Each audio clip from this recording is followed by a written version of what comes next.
фестивали ҷумҳуриявии гулҳо таҳти унвони сайри гули лола ҷамъбаст шуд. даври ҷамъбастии озмуни ҷумҳуриявии сайри гули лола дар боғи фарҳангии фароғатӣ ба номи абулқосим фирдавсӣ доир гардид. фестивали гулҳо миллати бо фарҳанг ва зебоипарасти тоҷикро дар атрофи гулу гулдону гулрезаҳо ба ҳам овард. боғи фарҳангии фароғатӣ ба номи абулқосим фирдавсӣ на танҳо тараннумгари гулҳо, балки макони намоиши либосҳои миллӣ, ҳунарҳои мардумӣ ва зебоиву фараҳ буд. баъд аз ҳавои боронӣ сокинони касбу кори гуногун ҷашни ҷумҳуриявии гулҳоро дар ҳавои софу офтобӣ бо табу рӯҳияи болида таҷлил намуданд. ҳар шаҳру ноҳия, вилоят ва муассисаву ташкилот дар базмгоҳ гӯшаи намоишии худро дошту дастовардҳои зебои офари хешро муаррифӣ кард.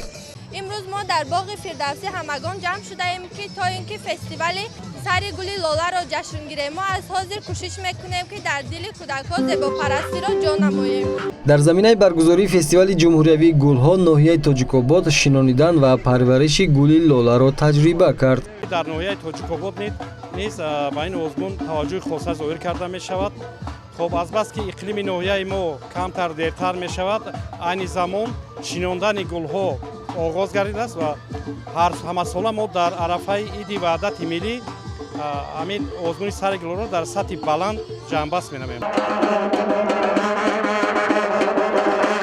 меҳмонон дар ҳайати аъзои ҳукумати ҷумҳурии тоҷикистон, муовини сарвазири мамлакат, намояндагони дастгоҳи иҷроияи президенти ҷумҳурии тоҷикистон, вазорату идораҳои давлатӣ, раисон ва муовинони шаҳру навоҳии мамлакат қабл аз ворид шудан ба базмгоҳи асосӣ амфитеатри боғи фарҳанги фароғатӣ ба номи абулқосим фирдавсӣ аз раставу гӯшаҳои лолагуни тамоми манотиқи кишвар дидан карданд. ҳадаф аз баргузории ин фестивал пеш аз ҳама вусъат додани корҳои ободонӣ, бунёдкориву созандагӣ, бедор намудани завқи зебоипарастӣ дар зеҳни ҳар як сокини мамлакат ва маърифати экологӣ, ободу зебо намудани ҳар хона, кӯча, маҳалла, деҳат, деҳот, шаҳрак, ноҳия, шаҳр, вилоят ва ҷумҳурӣ мебошад.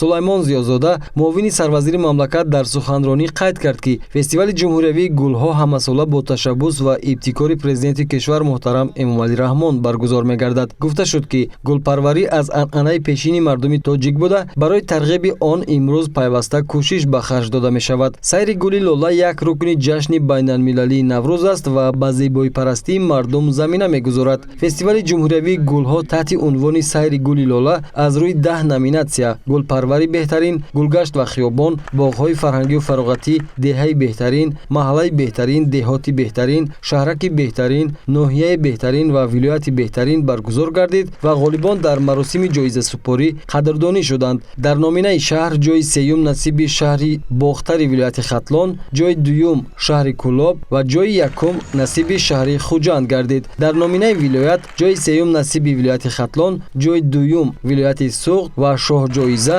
насиби шаҳри Душанбе гардид. шоҳ-ҷоиза тақдим мегардад ба мақомоти иҷроияи ҳокимияти давлатӣ шаҳри Душанбе.